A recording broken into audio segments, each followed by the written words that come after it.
Hi everyone. My name is Alyssa Grant. I'm 29 and Christmas still echoes in my chest. The roasted ham scent lingered. Holiday music hummed softly behind clinking silverware.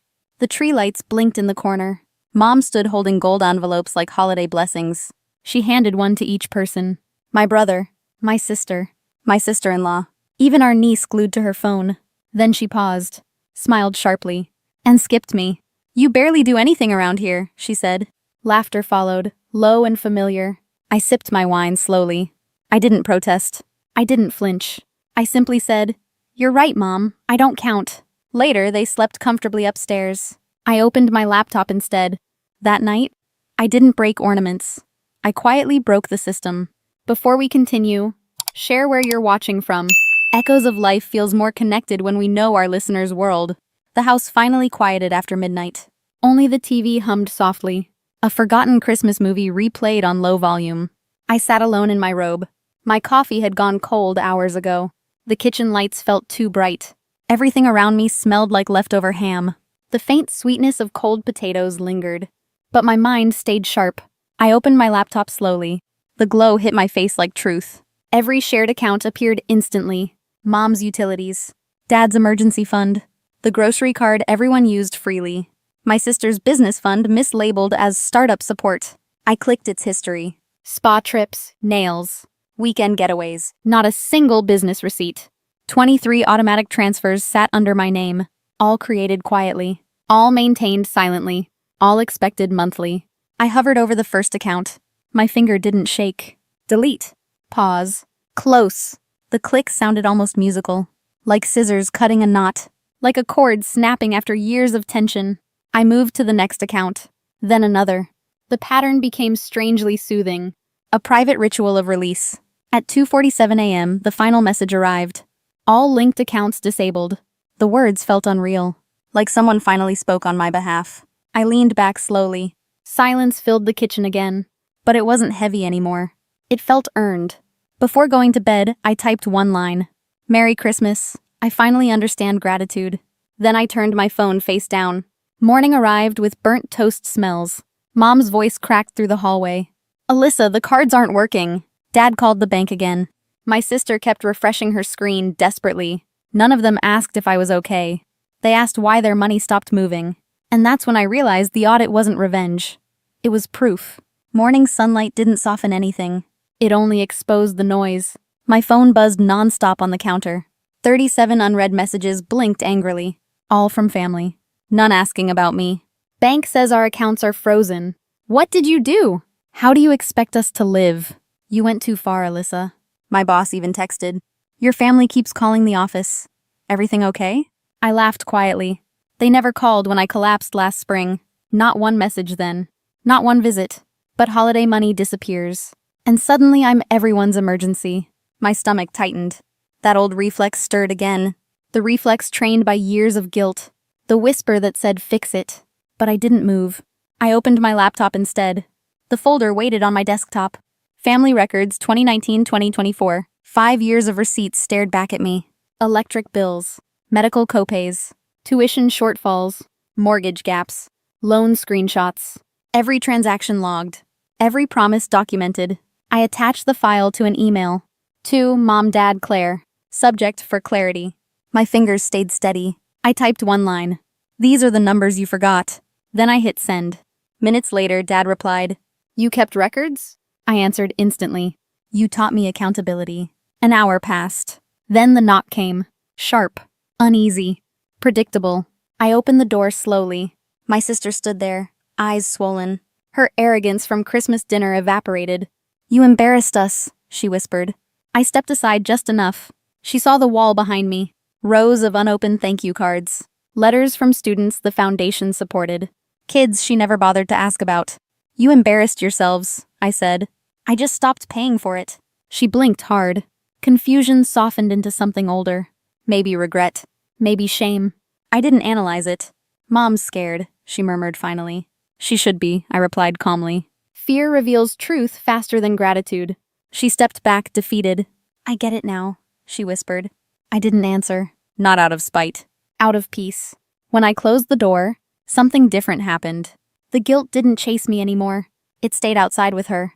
I leaned against the wall quietly. For the first time, my silence felt like strength, not surrender. That was the moment I realized boundaries aren't walls. They're doors I finally control. If this were your family, what would you do? Comment 1 to keep peace quietly. Comment 2 to ask for proof, even in public. Echoes of Life wants to know your path. By Friday morning, the gossip had already spread. Small towns don't wait for truth. They build stories out of silence. And my mother fed them eagerly. The ungrateful daughter. That girl turned on her family. She ruined Christmas for everyone. Her favorite role resurfaced quickly. The martyr wrapped in pearls. The victim posing as royalty. I watched the rumors swirl online. Posts shared. Comments whispered. My name twisted into a cautionary tale. None of it surprised me. What did surprise me came next. The shelter's post went viral. A bright photo. A grateful caption.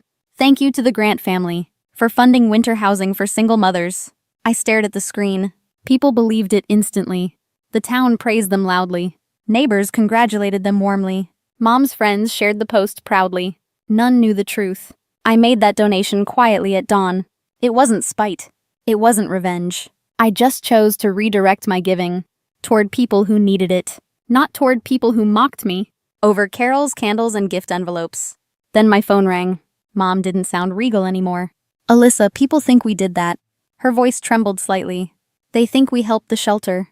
You're welcome, I said softly. You can't just... I can, I interrupted.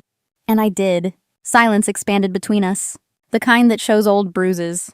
You skipped me at dinner, I continued, because you mistook control for power. But you forgot something important. I'm the one who learned to build. She breathed sharply. For once, she didn't argue. She didn't redirect. She didn't pretend. She simply hung up. I set my phone down gently. The quiet didn't sting anymore. It felt deserved. It felt like oxygen returning. Then another call came. Not anger this time. Not blame. A familiar warm voice. Hey kiddo, Uncle Daryl said. We need to talk. He was Grandma Jean's executor. The only relative who ever asked how I was. You might want to sit, he said. Your grandmother left something behind. My heartbeat slowed. A separate trust.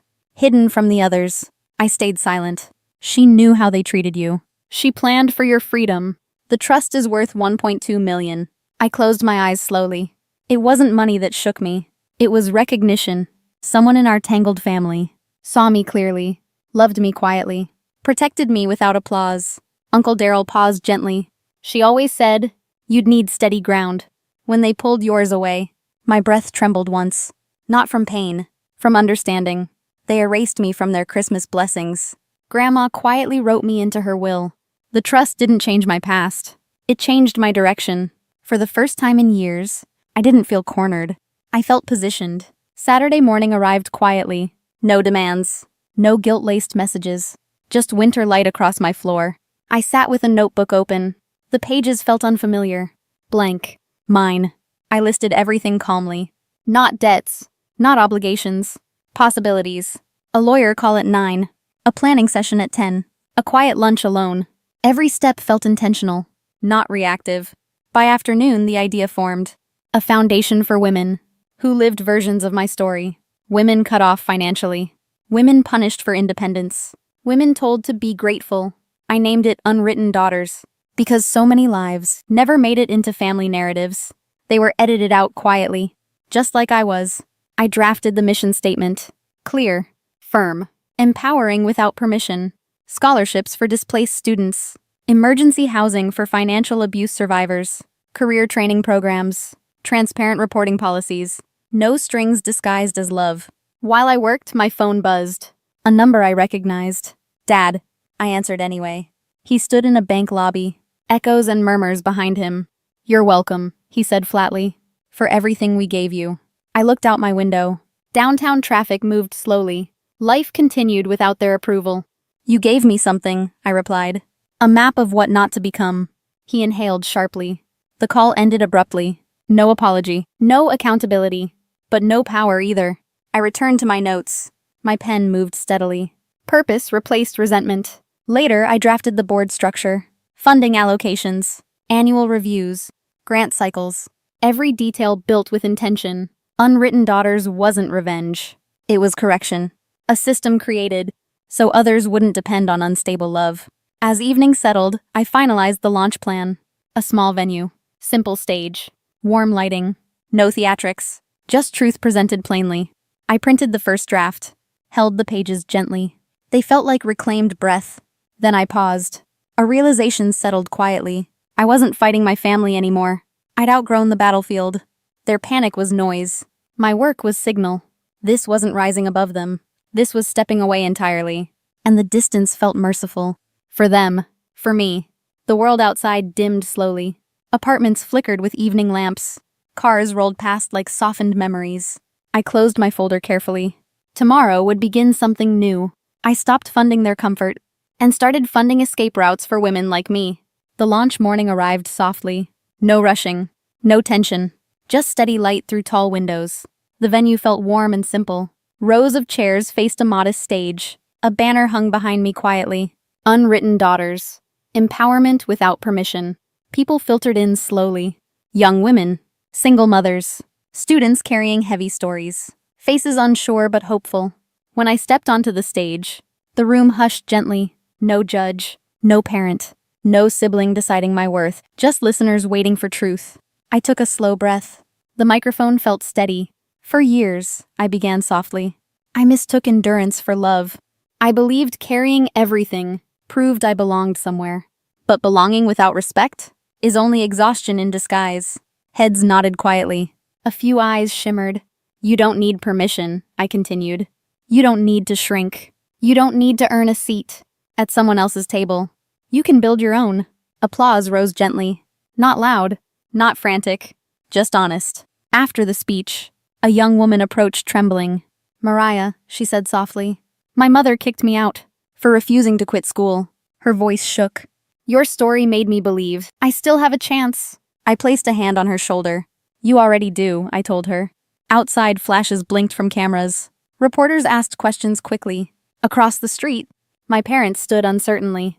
My sister lingered behind them quietly. For the first time, I felt nothing sharp.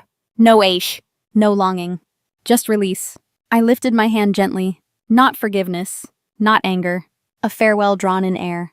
That evening, I sat by my window again. City lights flickered like tiny victories. Ethan handed me a glass of wine. You did it, he whispered.